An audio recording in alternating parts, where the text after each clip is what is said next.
Oke, kita bertemu lagi di kelas fisika. Nah, kita akan memasuki sesi 2 ya.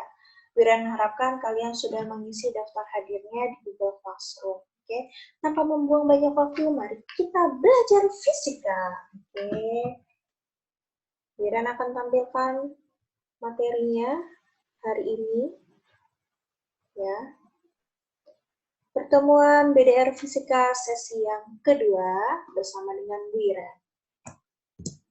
Oke, nah kita akan belajar tentang listrik statis. Apa sih tujuan kita belajar listrik statis? Tujuan pembelajarannya, kemudian penilaian, dan nilai karakternya. Tujuan pembelajarannya yang pertama, kalian dapat mendeskripsikan konsep muatan listrik. Kedua, menjelaskan cara-cara untuk memberi muatan. Ketiga, menjelaskan pengertian gaya elektrostatis atau dikenal hukum Coulomb. Keempat, siswa dapat menentukan besar gaya elektrostatis atau hukum Coulomb pada muatan. Kemudian dapat menjelaskan pengertian medan listrik. Selanjutnya dapat menggambarkan garis-garis medan listrik, menghitung besar beda potensial listrik, dapat menghitung besar energi listrik, kemudian dapat melakukan analisis mengenai pemanfaatan teori listrik statis pada kehidupan sehari-hari. Penilaiannya ada tugas PSPR, kuis, penilaian harian, kemudian portofolio dan video. Nah, nilai karakternya pada tugas yaitu Wiran akan lihat tanggung jawabnya. Kalau tidak ada tanggung jawab atau sering terlambat berarti minus 5 ya. Kemudian kuis. Nah, kalau kuis ini nanti Wiran akan desain sedemikian rupa ya. Nah, kalau misalkan ada pemenangnya berarti kalian harus toleransi. Nah, jangan dia terus yang menang atau kalian membuli satu sama lain ya, tidak ada. Seperti itu ya. Kemudian penilaian harian yaitu jujur. Ya, di sini akan dilihat kejujuran kalian. Kemudian portofolio dan video itu Wiran akan lihat tanggung jawab dan kedisiplinan kalian. Oke, kita lanjut. Nah, mengenai listrik statis. Sebenarnya kenapa kita belajar listrik statis? Lalu apa manfaatnya untuk kita? Oke. Nah, apakah kamu pernah melihat alat yang ada di bawah ini? Pernah atau tidak? Biasanya ada di tempat-tempat untuk apa?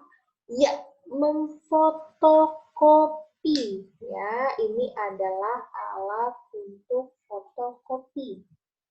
Nah, apa hubungannya fotokopi dengan listrik statis?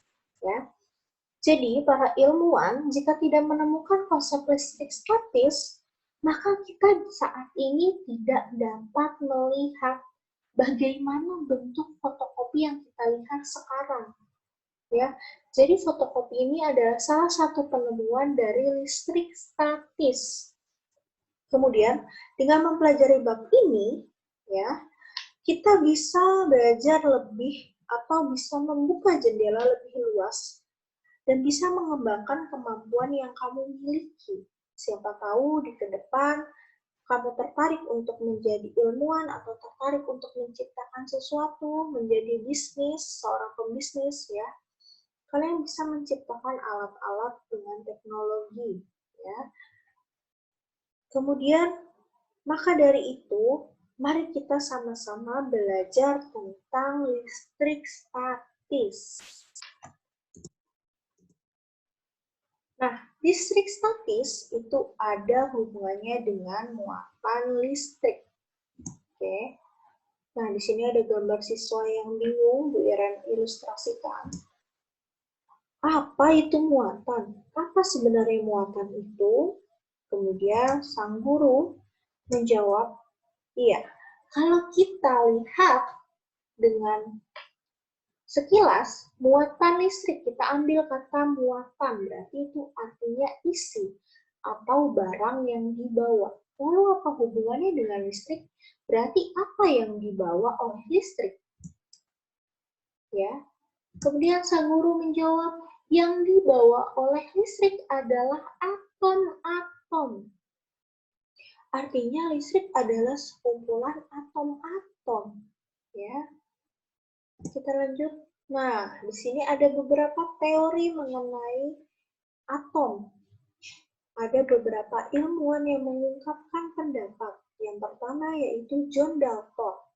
Penemuan yang pertama kali menemukan teori atom.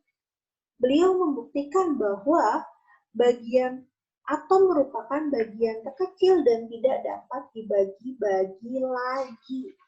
Menurut Dalton, atom tidak dapat dibagi-bagi lagi karena sudah bagian paling terkecil. Kemudian beliau juga mengatakan bahwa atom digambarkan sebagai bola pejal yang sangat kecil. Jadi menurut Dalton, atom merupakan bola pejal. Ya. Kemudian perkembangan zaman terus ya ada J.J. Thomson yang membuktikan bahwa adanya partikel lain di dalam atom yang bermuatan negatif. Jadi beliau J.J. Thomson menemukan dan membuktikan bahwa sebenarnya ada benda lain di dalam atom, ya, atau partikel lain di dalam atom, yaitu bermuatan negatif. Nah, kemudian diteruskan oleh Rutherford yang membuktikan bahwa atom terdiri dari inti atom. Ya, tadi J.J. Thomson menemukan bahwa sebenarnya ada partikel lain di dalam atom. Rutherford menambahkan bahwa ternyata atom terdiri dari inti yang sangat kecil dan bermuatan positif dan dikelilingi oleh elektron. Nah, kemudian disempurnakan lagi oleh Niels Bohr yang membuktikan bahwa elektron ternyata dapat berpindah. Ya, dalam kata lain tadi atom dia memiliki bagian terkecil lagi yaitu subatomnya ada inti. Nah, intinya ini ada bermuatan positif, kemudian dikelilingi oleh elektron. Ya. Niels Bohr menambahkan bahwa ternyata elektron dapat berpindah tempat. Oke. Nah, di sini terlihat ya ada gambar ilustrasi atom. Ya, yang warna biru itu adalah elektron, kita lihat bersama-sama. Kemudian warna merah adalah proton. Kemudian yang warna kuning adalah neutron. Nah, proton itu bermuatan positif. Elektron adalah bermuatan negatif. Kemudian neutron bermuatan netral. Ya. Jika kita perhatikan, proton dan neutron itu diselubungi oleh satu garis yaitu nukleus. Ya, inti atom. Neutron dan proton ada di dalam inti atom. Nah, kemudian yang tadi penemuan Niels Bohr bahwa elektron dapat berpindah-pindah tempat, artinya dia inti atom dikelilingi oleh elektron. Nah, elektron bergerak di sekitar inti atom, yaitu kulit atom. Oke. Nah, di sini ilustrasikan lagi ya. Jika suatu benda kelebihan elektron, berarti tadi elektron apa? Bermuatan negatif. Ya. Kalau negatifnya banyak, maka benda tersebut jadi ikut bermuatan negatif. Ya. Sama halnya kalau kalian punya kebiasaan yang negatif terus ditambah negatif kebiasaan negatif ya maka kalian akan negatif. Ya. Jadi ketika benda itu kelebihan elektron, kelebihan yang negatif, maka kalian atau benda tersebut akan bermuatan negatif. Ya. Kemudian jika suatu benda kekurangan elektron ya, maka benda tersebut akan bermuatan positif. Kalau kalian biasakan membuang hal-hal yang buruk, ya, maka kalian akan menjadi lebih positif. Begitu. Kalau kalian merasa buruk, merasa kebiasaan kalian buruk, ditambah lagi, maka kalian akan menjadi buruk. Tapi ketika kalian mau mengurangi keburukan kalian, maka lama-lama kalian akan menjadi orang yang lebih positif. Gitu ya. Jika ada pertanyaan, silakan tinggalkan di kolom komentar. Oke, kita lanjutkan interaksi muatan.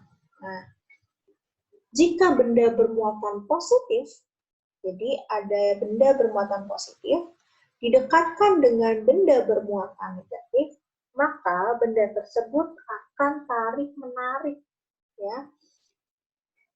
Kedua, jika kedua benda memiliki muatan yang sama, misalkan A itu bermuatan positif, B bermuatan positif, kita dekatkan. Maka yang terjadi adalah tolak-menolak. Wiran, kalau negatif sama negatif bagaimana? Iya, sama. Dia akan tolak-menolak. Karena kedua benda tersebut memiliki muatan yang sama. Kita akan tolak-menolak. Begitu. Itu adalah interaksi antar muatan. Jadi kalau positif dengan negatif, mereka akan tarik-menarik. Ya. Ketika dua muatan yang sama didekatkan, maka dia akan tolak-menolak. Begitu. Nah, mari kita buktikan dengan percobaan sederhana. Oke. Kalian akan diminta untuk membuat percobaan sederhana yang mudah ditemukan di rumah. Kemudian percobaan bagaimana yang sederhana dan dapat dilakukan di rumah. Nah, nanti Bu Iren akan jelaskan di Google Classroom-nya. Kalian tinggal klik lembar kerja siswa. Nah, di sana ada cara-cara mengerjakannya. Kemudian, setelah kalian coba, maka laporkan kepada Bu Iren sebagai nilai tugas kalian yang pertama. Ya. Jadi, setelah kalian membuka LKS dan mencoba, ada di situ lembar jawabannya dalam bentuk Google Form. Ya, nanti Bu Iren minta bukti sebagai foto kalian sebagai bukti kalian mengerjakan. Ya, foto diri kalian dan hasil prakteknya, hasil percobaannya. Ya, kemudian nanti diupload di Google Form dan tulis jawaban dari pertanyaan Bu Iren di Google Form juga. Ya. Kemudian, lembar kerja dan jawaban tersedia di Google Classroom dan batasnya tanggal 20 bulan Juli 2020 pukul 5 sore. Oke. Kalau kalian terlambat, ya berarti poinnya minus 5. Kalau 75 dikurang 5, berarti 70. Oke. Kemudian KKM-nya berapa sih? Kita ikuti tahun lalu terlebih dahulu ya. Berarti tahun lalu itu 75, maka kita ikuti KKM sekarang juga 75. Ya, kalau Bira, saya dapat 75 untuk praktek yang ini. Saya terlambat, berarti bagaimana? Ya, remedial. Ya, berarti kalian harus melakukan lagi dan kirim ulang ya dan dapat konsekuensi. Begitu. Oke. Tadi di awal di sesi pertama kita berdoa, maka di akhir kita juga akan berdoa, kemudian ada salam penutup. Oke. Baik, Bu Iren akan pimpin ya, kalian menyesuaikan dengan agama kalian masing-masing. Jika ada pertanyaan, silakan tuliskan di dalam kolom komentar atau boleh juga chat Bu Iren secara langsung di WA atau Google Classroom, Bu Iren akan menanggapinya. Baik, siapkan hati kalian. Kita akan tutup pelajaran hari ini dan kalian dapat melanjutkan tugas kalian dan Bu Iren tunggu paling lambat pukul 5 sore. Mari kita berdoa. Doa dimulai.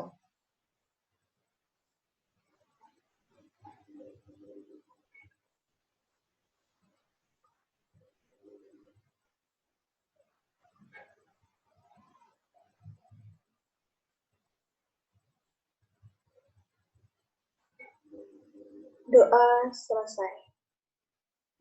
Oke, untuk pertemuan selanjutnya kita tetap akan melanjutkan tentang listrik statis.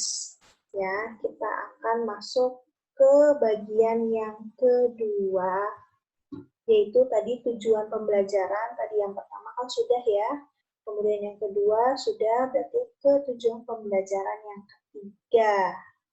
Oke, sampai jumpa di BDR selanjutnya dan selamat mengerjakan tugas. Salam sehat dan salam fisika. Dah.